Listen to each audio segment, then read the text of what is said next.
Salsa ring my bell actually. I was comfortable at home and Salsa came to me. So that's a pretty funny story. I wasn't sure if you were real until recently or if you were just artificial intelligence. I did dance from 10:30 to 5 a.m. Who is doing it? Yesterday, my hands were shaking and I was sit on the corner and I couldn't dance anymore because I'm actually human. The following is a conversation with Terry Tauliaut. His viral videos online inspire dancers across the globe and showcase what is possible when passion is transformed into a skill set. There aren't many dancers in the scene who are recognized by their first name, but Terry is certainly one of them. He's known worldwide for his incredible musicality, showcased on the dance floor, in workshops, and during performances.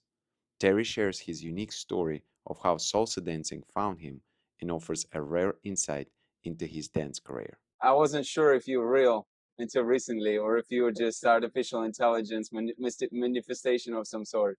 So here I actually can see that you're a You real see, person, so yeah, I this is am. great. Yeah, so I wanted to take a moment to learn more about you, not just from internet, but from you, to learn more about your biography, how you started in dancing, before asking you some additional questions, if it's okay. Okay. So if you don't mind sharing, where you coming from, where you were born, how you started in dancing, and I think would be a good place to start. Okay. So I born in a city called Bobigny, which is actually near Paris. It's in the Paris neighborhood. In 1982. I'm getting old. And so I was living in France for 8 years, and then at the age of 8 years old, I moved to Guadeloupe, an island, a French island in the Caribbean. And this is where that I start getting used to music, Caribbean music also, and a little bit of salsa. That was more the music of my parents. They were dancing like in every parties. They were dancing. That wasn't my kind of music. For me, it was music for old people. So I wasn't really into it. And in in 2001, August 2001, so this month is making 23 years, I get the opportunity to start taking classes because I was part of the association of my neighborhood at 19 years old. I don't know why.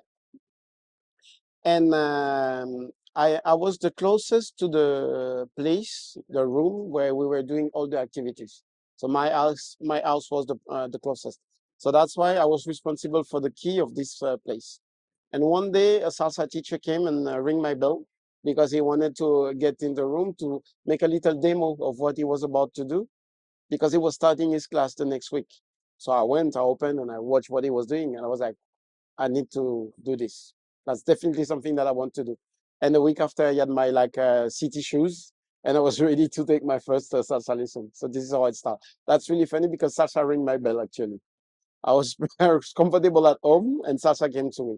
So that's a pretty funny story. And then I started dancing a little bit more. I moved to France for a short period of time because I was in a military police school. And I was it for 4 months. That I get my mutation in Guadeloupe was normally something exceptional.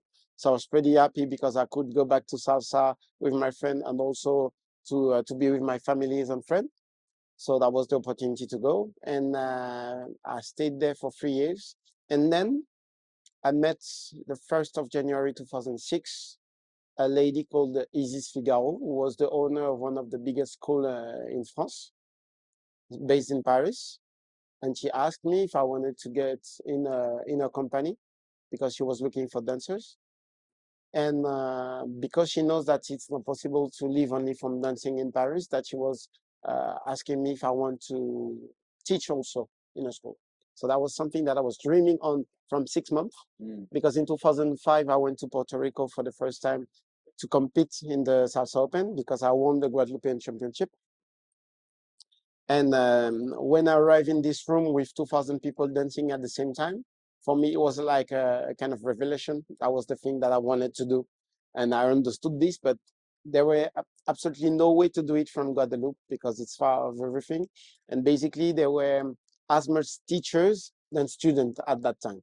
So it wasn't something interesting to do in Guadeloupe. So when I get this opportunity, I said that I definitely have to do this. So I was, as I told you, I was a military policeman. And I went to see my captain to tell him and to ask him an advice because I didn't want to live like this. I wanted him to tell me if he thinks that it is a good idea. And he told me something really that stays in my mind. He said, look, I was 23 years old at that time, maybe 23, 34. And he told me, look, you have like 12 years to come back to this work till you're 36 years old. So you better go, fail, and come back than not going and have this regret all your life. So this is why I'm here today, because of this sentence. This sentence really changed my life. So for sure, I had a lot of also friends and teachers there who helped me and you gave me the right advice, like Gilfredo Cosmantes was like a big brother for me, and he told me like for 2 hours we spoke on the parking, and he told me everything that I need to know if I wanted to do this as a job, and this is how I start. So April 2006, I arrived in Paris. I went to the school. It didn't work the way that I wanted, but that was actually great to be able to live from Salsa. This is where I met Cecile. She was teaching there, and we start working together, feel the combination that we had, and now 18 years after, this is where we are. That's awesome. That's awesome. So, man, there's so many things I could ask. You know, where even start? I mean, obviously, with salsa, you said salsa ring your bell.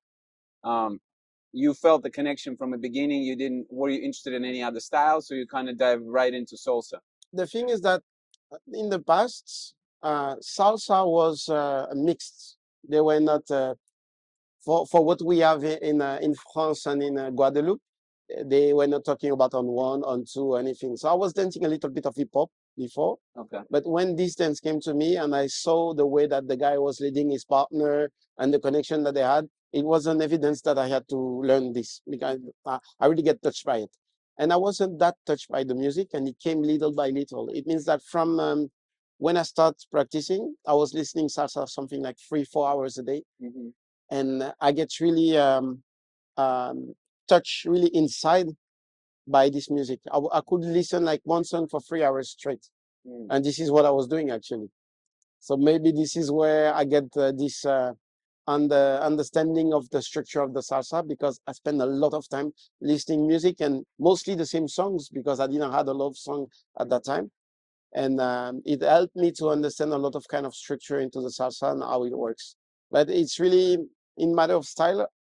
I was actually taking what they had at the time, and it was a mix of Cuban and mambo on one. So for me, I was dancing salsa. That's it.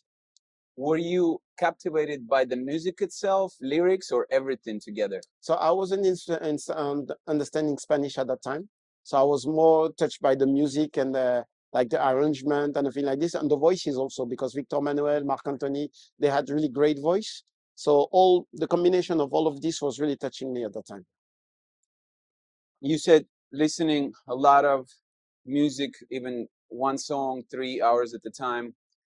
And you said that helped you a lot. Obviously, when you dance, like one of the things that really stands out is musicality. And there's a lot of musical dancers, but there's something different the way you do it, you know? Um, Understanding the structure of music, how much of it, I guess this is the question, how much of it is understanding of music that you have versus um, memorization of and knowing of music? I think it's 50-50, because actually this is something that I can explain. That's a gift. I'm pretty glad of it. I can remember things really easily. Songs, numbers, they are gonna staying in my mind really easily. So the thing is that when I hear a song, maybe something like 5 times, my ear constantly record. It's like, for example, the song who made me realize this was Shirley's Wawanko. I never learned this song, but I start like doing like my musicality thing on it, like it was a choreography, but without choreographing nothing. I was just into the social, and I realized that I knew every single beat of the descarga, I think it's a conga descarga, and no, not conga, bongo. Uh-huh. And I'm like, how come? And this is something that I cannot explain. So I know my memorization is really helpful for what I'm doing. So I did understand how I can make it easier. So this is how I'm teaching musicality.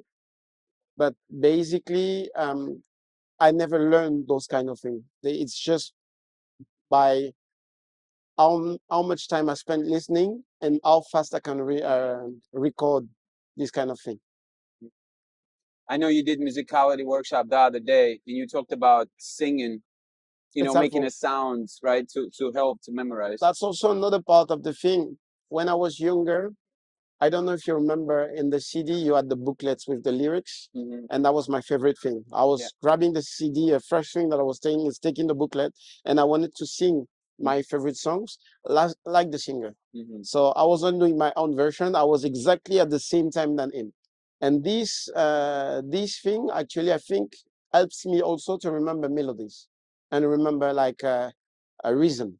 Like someone is doing like maybe this part is slow, this part is speed, and I was remembering this, and I think everybody actually can do this. If it's your favorite song, if you ever sing your favorite song, you will do it exactly the way that the singer is doing it, because we all have this capacity, and I don't know how I get the fact of doing it also into the salsa, because most of the people don't do the bridge between their favorite song and the salsa.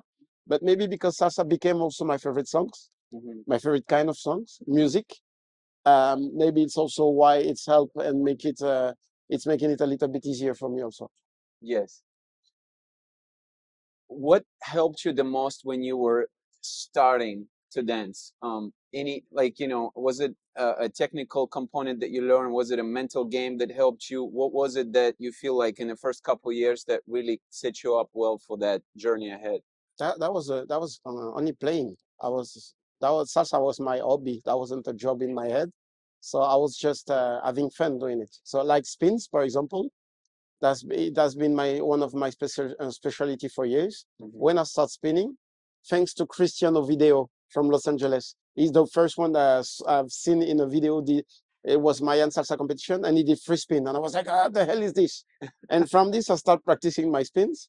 Yeah. And it always has been a play, like it's a game for me. So I was when I was a military policeman, I was doing in uniform in my desk, and I was just praying for not getting caught. But there were no moments where I wasn't spinning. I was doing it waking when I was waking up, and this training was a training. It was more a game for me.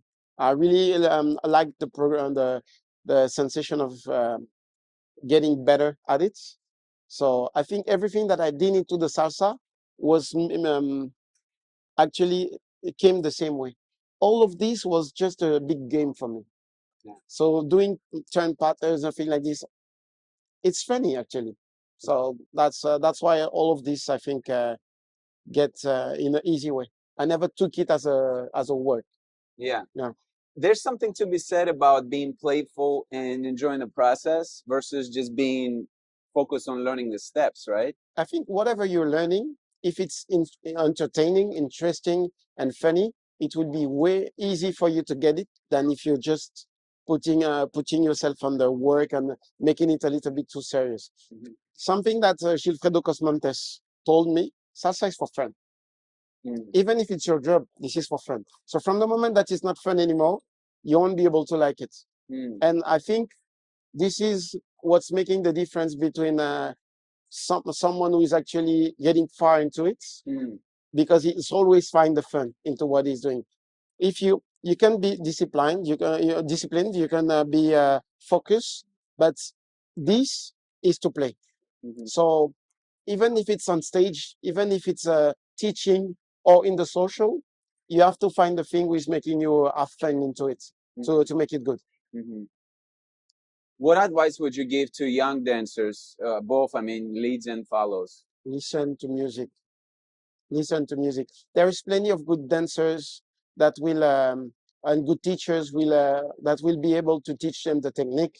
and to bring them where they want to be in terms of technique. Mhm. But understanding of the music and love of the music is coming by the work that they, the time that they will use doing this. Mhm. So I was listening music in my car, in my headphones, every time. I wasn't doing a single step without salsa music, and I think that's also the thing who is making me that connect. I always say that if something happened, if something bad happened to me, this is wood. No, okay. If something bad happened to me one day, I will have to learn how to play an instrument because I want to stay connected with this music. Mhm. So dancing is for me a way to give back to this music. But if I don't have the opportunity to dance tomorrow, I will find a way to still get into this scene. Not the Congress thing, but the music. Right. It's something that I really discover, and it's really actually making a part of my. Actually, it's part of myself. Do you currently or in the past play any musical instruments? I'm trying now to learn like electric bass. I'm Okay. learning my own, so it's taking like plenty of time. Mhm. But for me, in the salsa band, the coolest guy is the bassist. So Oh, why that's is that? he's everybody's getting crazy. He's the only one standing there and just keep Chilling. chilling his groove, and I love this. Even if the song is getting crazy, you can look at him. The bassist is still really chill, and I love this really. For me, he's the coolest guy in the band. With expression, when it comes to expression of different musical instruments, Mhm. I really love that you find a way to express different things. And sometimes you do it a lot with your shoulders, with your feet. How did you learn that aspect of it? Did you take some courses or talk with someone? It's all improv. It's a, yes, like it came naturally, but because of trying when you're trying to express a song, you have to understand that a sound and another sound could be similar, but also could be different. Like a drum sound and a piano sound won't look the same. So if you want to interpret like drums and then piano, the good thing is to change the part of your body who is interpreting to make a difference also, because it's an obvious difference with your ear. So if you can make it an obvious difference with your eyes also, this is perfect. Mm-hmm. So always try to. Cecile was telling me about the color of the song. That's maybe not the subject, but when she's when we're doing a choreography, normally I'm in charge of the song, and Cecily is in charge of the costume. Okay. And to make the costume, she's drawing, and she'll need to hear the song first. And the song is telling her the color of the costume, the shape of the costume, and how it should look really to and she start drawing from this. Mm-hmm. And I think when you interpret a song, you have to take care of what you feel from the song. If it's a loud, if it's strong, if it's heavy, if it's light, if you are, and you have to adapt your move from what you hear. Sometimes the pianist is like playing like lighter. Yeah.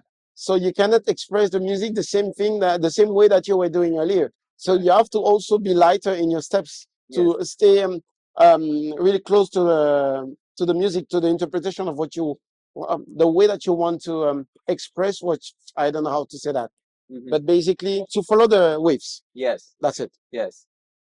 It takes time to do that, right? To develop the ear or develop the technique for that. To develop the ear, yes, it takes a little bit of time, but basically to express, I think this is more an intention. It means that you can express whatever you want in the click just by understanding what's happening to you. But to develop the ear, maybe it's taken a certain time, because one of the best exercise is for me, is to try to separate the instruments. Separate? Yes. Yeah. Salsa is coming in you get all the thing coming in once. Yeah. But sometimes the most easier instrument, the most easy instrument to take off the band is the bass. So you focus on the bass and you only listen to the bass. You don't care about the other instruments. And then one of the others is the piano.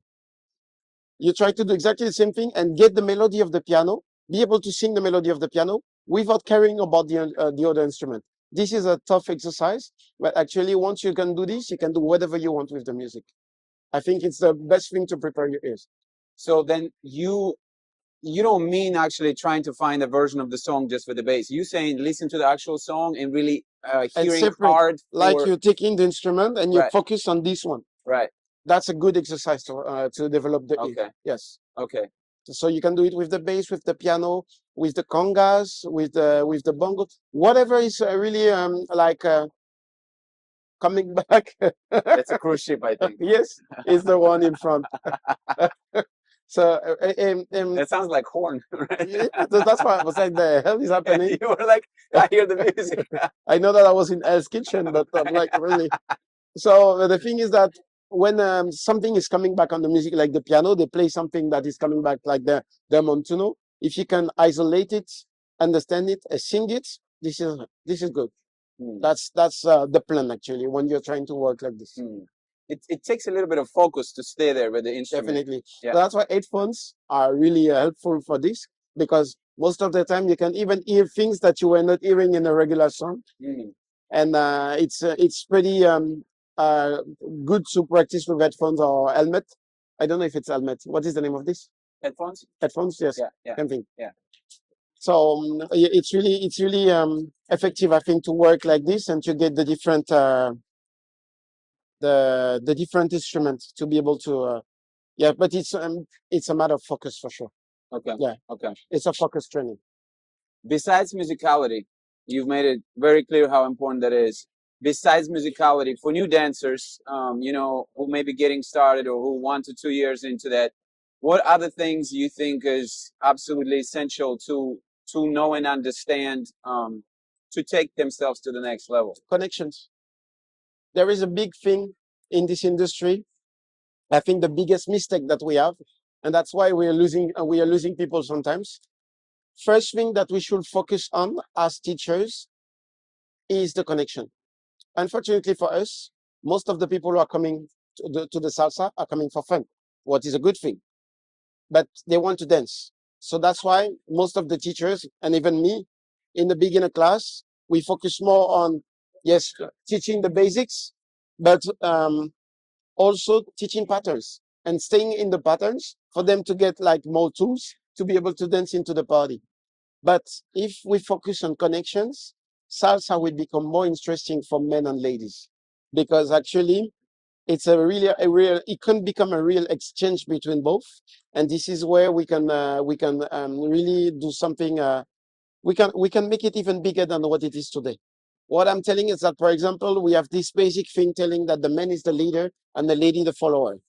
But for me, the top of the pyramid is when the lady starts leading and when the guy starts following. It doesn't mean that they change role. It means that, for example, the man that is leading is a storyteller. So he will try telling a story using the background, so the music that he have. And from this, he will start creating a story. The lady will listen to music and basically she will dance from this. But for example, you're talking about a lady, and the lady, your partner, the follower, is telling you that the lady she's wearing a red dress. And from now, you have to keep telling your story using this information. And that's where the exchange starts. The lady will get into your story to try to make it bigger or with more details. And from this, you will have to keep telling your story, but using this information. This is where it can be really funny. So more we will work on the connections, our understanding how to understand each other, to play with each other, more the salsa thing will be interesting. How do you think in practice it could be done? Because theoretically, I think I sort of understand, but as far as like people in a class and how to make them excited about it and actually how to teach them. The basic sentence of it is to break the rules. You have to master them. So for sure, we have to be able to get every aspect of the leading and following in the start. Like there is plenty of salsa rules that we never explain as a teacher, and that will make the students understand their body and how the mechanic of salsa is working. Salsa is really mechanic, actually. Mm-hmm. It's really like a watch. Right. There is a little thing which is not right, Mm-hmm. and all the thing is not working, and we don't understand why. Once you get the little thing, everything is going. Mm-hmm. So working on leading and following could be the most important for people to understand how their body works with the basics of the salsa, and how they should react, how they should lead, how light they should be to each other. The fact that most of the people, for example, I'm taking the example of a lady who is coming but with a lot of tension in her arm. The guy will dance with her, will think, oh, she's heavy, I have to lead strong. So what will happen is that he will lead stronger, and she will feel tension, so she will get scared, and she will get even tenser. Mm. So, and this is how it works. Mm-hmm. So instead of doing this kind of thing, maybe we should go this. So, oh, she have tension. Okay, maybe should I go even lighter to let her understand that she don't have to protect herself that much. And from this, maybe she will go lighter and lighter and lighter, and we'll be able to find a real like I don't know how to say that. Happy medium, sort of. It's not a medium, but actually a real. I don't find my word, but something really more comfortable for both of us. Mm-hmm. It means I'm dancing a lot. Sorry, I'm always touching this. I'm dancing a lot during the parties, so I need to save energy. And something that I understood is that if I'm putting power into my dance and strength, I'm losing energy. So for me, it's really interesting to use the less energy possible. And I understood at the same time that giving less energy to the ladies and just giving her indication is allowing her to master her own weights and to actually dance in a proper way. If I have a lead strong, she will have to absorb my energy plus her energy. So it will be too much things to do in a. So more will be light, more she will be able, and more I will just be giving indication. More she will be able actually to stay light also and to control her body. And I think the start of the connection is from here, the control of the weight of each other and how strong we are with each other. And there is a lot of, for example, I know every ladies like performers into the salsa industry would love to spend the night dancing, but they cannot because they have partner who are getting too tough on them. And most of the time it's because the guys are getting stressed because they're dancing with a top dancer and they want to show that they won't get bored, but this is not what the lady is looking for. Right. She wants something comfortable that she can enjoy. Right. And every lady is saying this for years, but us men don't want to listen to this. Right. Where we really should. And I think if we really pay attention to the connections and to how light we should be with each other, everybody's staying on the dance floor. Mm-hmm. Well, what we miss from performers today, I think, can be fixed like this, and also the music, but it's another topic. Well, it's very interesting to hear you say that, and you're not the first one who mentioned that specifically about the connection. But what also I think kind of almost counterintuitive is the fact that when we come to classes, it's always a pattern. So then when I think naturally as a lead, I see other leads and then I learn that in a class. So my train of thought, I need to do the pattern. That's it. That's it. You know? That's why I'm telling you that our trouble is that we don't start with the connection. Yeah. Where we should start by learning the connection, and then we could do any patterns that we want. It would become easier. But because we're focusing on the patterns, we make it hard in a way, but for nothing. Yeah. And for sure, you spend a congress like taking 5-6 hours of class. You learn like 3 patterns. You want to try them tonight, even if you don't know how to lead them. Right. So it's all of this is making the thing less fun for everybody. Do you think it would be possible to make that shift in terms of, bigger classes, or do you think that's something that people need to get at one-on-one private session? I think people have to put a little bit, as teachers, we have to put a little bit more technique in our beginner class, even if it looks like really difficult. But so we have to introduce people to the technique, not like things too boring with the position of their body or something like this, but really the sensation that you should have dancing with each other before showing them patterns, or next to it, for them to be able to learn also this sensation, this technique next to the thing that they are learning. I think it could be awesome. I have a dance in mind because you all know West Coast Swing, and this is actually what they're doing. They start with a connection. Yeah. And that's why they have more communication between each other. Not because their music is easier, no, just because actually they allow themselves to this communication from the start. So for them, this communication that I was telling you, the top of the pyramid, is their basics. Do you think it's realistic? Obviously, you have the school and you teach so many classes and do workshops. Do you think it's realistic to make that shift and still maintain the group of people in your classes? As everything, it have to be progressive. It's not something that you can do like this. Right. But if you introduce it little by little, maybe the next beginner classes that you will have will get used with it, and you will see that the shift, the switch will happen little by little without understanding, and everybody will feel way more comfortable. Yeah. But it's something that we have to introduce. Yeah. Even if it's little by little. It makes sense to me a lot because a lot of classes I've been dancing for just over 2 years, but a lot of classes that I've taken, they revolve around patterns, many of them. And then what I come to find out, I did not have sound foundation. So I had to go back and try to relearn it. And now I'm trying to actually figure out that part of it. One of the questions I really wanted to ask you, now I'm learning about using the rib cage, really moving through hips and knees. But then I'm observing some of the high caliber dancers like yourself. And sometimes I don't see the movement that's being emphasized. So it could be me. Maybe I don't have the eye for it. But I wanted to ask you, um, is it like very subtle? It's happening, but or just everybody dance differently? I think first everybody dance differently, and in my case, I think it also depends of the dance. As I'm telling you, as I told you before, I'm trying to save a lot of energy.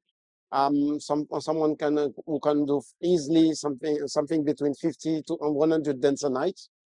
So I cannot give 100% of my dancing in one dance. I will sometimes wait to get the right connection with the lady with the right song. So when all the planets are aligned, you might see a lot of body movement and things like this happening because I want to enjoy it 100%. Okay. But sometimes when I know that I don't have that much connection with the ladies or with the sound, I will be more stand and I will make the lady dance a little bit more. So a lot of people are like commenting my videos and saying, "Yeah, he's not moving," because they don't know the full story. They don't know that I can dance like last year, South Korea. I did dance from 10:30 to 5 a.m. Who is doing it? So that's it. So for sure, you will see me like doing like slow steps and slow moves. For sure, it's happening. It's by design. Yeah, because I'm actually human. But if like during those hours I was falling like on like let's say someone like Monica or Brenda Liu or something like this, I know that those dancers have a real great connection with me, and with them we have the perfect song. For sure, at the end of this song I'll be dead for sure, but I will give everything. So I think it's just a matter of economy, trying to save energy. That's it. But I think every top dancer can do it, but they're managing their dance the way they want. You still feel like you can maintain the proper technique and everything, even though you don't necessarily doing all the movements that you would do with these perfect songs. That's it. The thing is that actually I'm more focusing about the way that I will lead the lady and try to make it comfortable for me. Energy saving for me, energy saving for her, to be able to keep dancing after this. So it doesn't mean that I don't put intention into it, but I will focus on what is the most important actually. And then if I have the occasion to do more, to express more, I will do it. But this is not the most important. This is more for fun. Yeah. What most important is how I lead the lady, not to hurt her, making it understandable for her, and that's it. I know you mentioned South Korea, you dance until 5 a.m., but we're in New York at Empire Central Movement, and I saw you yesterday at 3:30. I was leaving. You were still there. And I was going to ask you, man, where do you get the energy from? Because that's the second night. I didn't get it. Yesterday, my hands were shaking, and I was sit on the corner, and I couldn't dance anymore. Those days, I feel really tired. I cannot explain you why, but it's like this. Maybe it's a kind of wave. We didn't get any holidays this year with session. We were working the whole year, at least 3 weekends a month. And from March to June, we didn't have a single free weekend. So it's getting hard. Now we can feel it that the energy is getting lower. Cecile get like a surgery in start of June, so she's coming back also. So we are really low energy. But basically, my secret for staying on the floor is the music. If I don't like the music, or if the music is not my type, I will lose my energy straight, and I can feel it. Yeah. Like I'm dancing and my energy is. If the song is good, my energy can come back really fast. And if the song is constantly good during the party, my energy can stay at the top. And if I stop, I die straight. That's it. You will I just disappear, like in the video games. But the thing is that that's the thing. The thing who is really keeping me on the floor is the music. So the people who knew me from like more than 10 years knows that I was used to go in some congresses with some DJs who were always the same, and they were playing like great songs. And this is where I started getting this reputation actually, because they were not letting me leave the stage, leave the room. I was there and I was just dancing, dancing, dancing because of their music. Yeah. So now it's getting a little bit more complicated. When I went to South Korea, the music was awesome. So for sure, I stayed there. But it's not like this everywhere.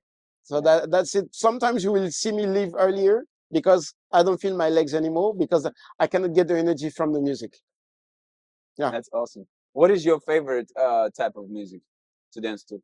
I can dance to anything. I can dance to anything. Actually, I love Cuban music. I'm a big lover of timba. I love mambo. I love everything. Yeah. I will tell you something. Maybe you already heard this sentence. I love the good ones. So any type of song, from the moment that they are the good ones, I love them. Yeah, it's not a matter of style. There is some music in some styles that are not that good to hear, good to listen, and some others will be amazing. So it's not a matter of style. It's a matter of the way that the music is made. You mentioned your inspiration for spins. Cristiano Video. Anyone else that really inspired you For the spins? for anything, for in terms of just dancing in general? In terms of dancing, everybody, like from in the past, from microphones, Juan Matos, Osmar from the Yamule or the Yamule team, Adolfo also. Every single dancer that I was looking, I was trying to take a little bit of it because I was touched by something in their dance, and so I was taking. I will take it for me, and this will like mix with my already own style to make this style that I have today. But it's not coming from myself. I didn't have a proper teacher that I was following till this. I always take a little bit of everybody, and every time, and that's the funny thing. Every time that I look at dancer for too long, even if I don't like what he's doing, I'm taking a bit of it. So that's You're pretty learning funny. something. Yeah. Yeah. It means that it happened to me was I was in Guadeloupe. I was watching this guy, and he had a really kind of a strange kind of movement. And like 2 songs after, I was dancing, and I realized I was doing the same because I get touched by what he was doing, even if it's in a bad way. And my body started interpreting what I had in my body at that time and in my mind. So that's why I have to be careful with this now. I cannot do it in in every way. But basically, yes, every top dancers that we had in this industry for the last 25 years, I didn't say Fernando. Yes, him also. I've been part of my inspiration for sure. What advice would you give to younger self when you were just getting started? Practice more at the fundamentals, like ballet class or thing like this, to feel as a better dancer, and keep taking class. Because when I start traveling a lot, it's still the case today, but now I'm trying to force myself a little bit more. When we were like traveling every weekend, I was using the free time that I had to sleep and to rest in my room, to rest the most possible, and to be able to, after to get the most fun possible on the floor. And now I realize that I did miss a lot of salsa class that I could be able to take to make my salsa even better today. But I'd make this choice of resting to enjoy 100% instead of just selecting maybe one class every day that I want to take. And this little class will help me in my dancing. Today I went to Benny's and Brandon class, footwork class. because I had the occasion to do it. So I was like, let's do this. Yeah. Yesterday I did another class, and every day I'm trying to do one now. Mhm. And it's something that if I had the chance to start earlier, I would be a way better dancer today. That's it, by the way. That's yeah, that's awesome. Last question, I guess. What is the difference between a dancer and an artist?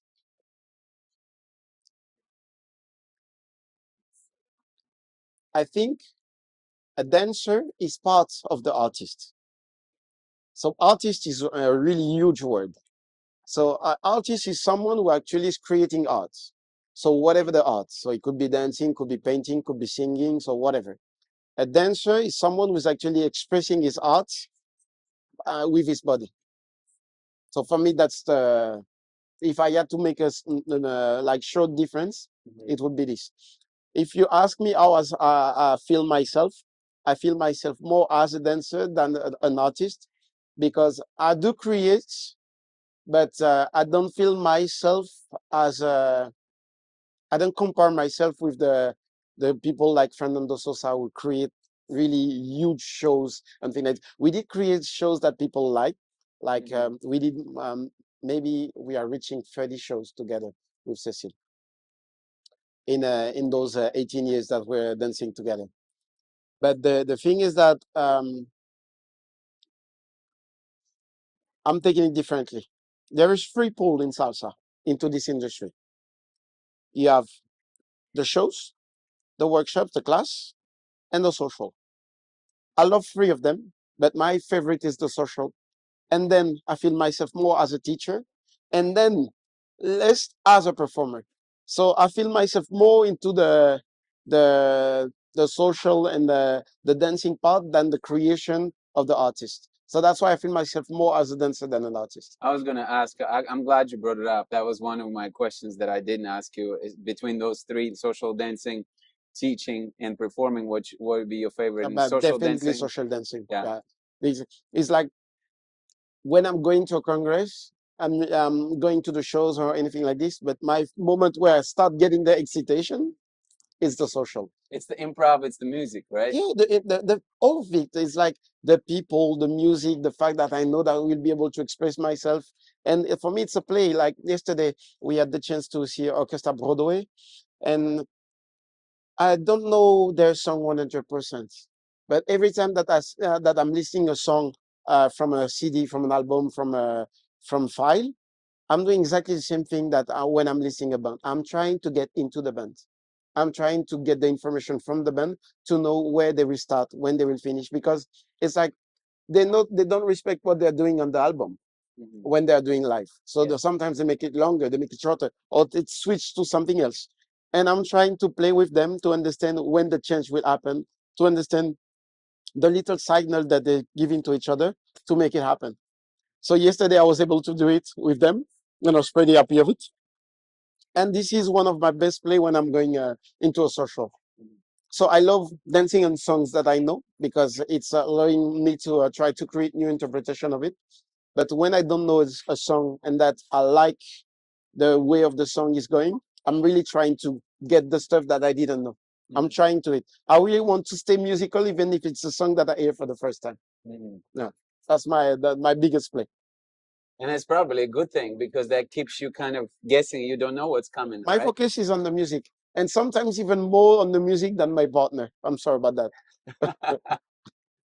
Is there anything else you want to add that we didn't talk about? I just wanted to thank you for this. Thank That you, was a man. great It was a opportunity. pleasure, man. It was an honor. Thank you for your words. Last time I've seen part of your interview with Neri, who is a good friend. So hello, Neri, and that you were talking about me. So I was pretty glad of it. So thank you very much for this. I want to thank you, Terry, for taking the time, for your wisdom, for your perspective, and for your knowledge. It's been an honor, and thank you so much. Thank you very much. Thank you.